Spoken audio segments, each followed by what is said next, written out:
நீங்க செய்யறதெல்லாம் சேவைன்னு சொல்றதுனால குற்றம் பண்ற உரிமை உங்களுக்கு இருக்குன்னு நினைக்கிறீங்களா மிஸ்டர் ராகேஷ்?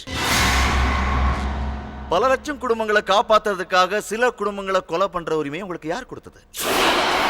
ஐபிஎன்சி இன்ஜினியர்ஸ் குடும்பம் செத்ததுக்கும் எனக்கு எந்த சம்பந்தமும் இல்ல. இதத்தான் நான் எதிர்பார்த்தேன் யுவர் ஆனர். நான் சில குடும்பங்கள் அப்படின்னு பொதுவா தான் சொன்னேன்.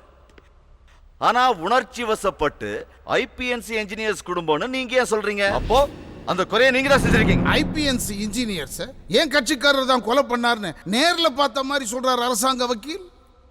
With your permission, a small question to the PP. Tour போன அந்த பஸ்ஸை ஏன் கட்சிக்காரர் தான் ஓட்டினாரா?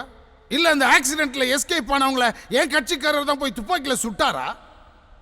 இல்ல ஹாஸ்பிட்டல் அட்மிட் ஆகியிருக்கிற பெண் இன்ஜினியர் நர்மதாவை ஏன் கட்சிக்காரர் தான் போய் கொலை பண்ணாரா?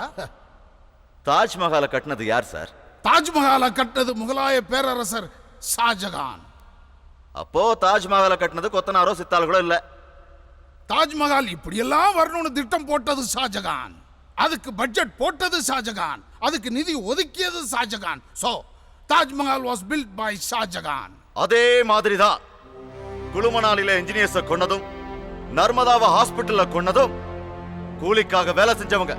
ஆனா இந்த கொலைக்கான திட்டம் போட்டதும் பட்ஜெட் போட்டதும் அதுக்காக நிதி ஒதுக்கினதும் இந்த Rakesh Ketan your honour. So இந்த கொலைகளுக்கு காரணம் ராகேஷ் கேத்தன்.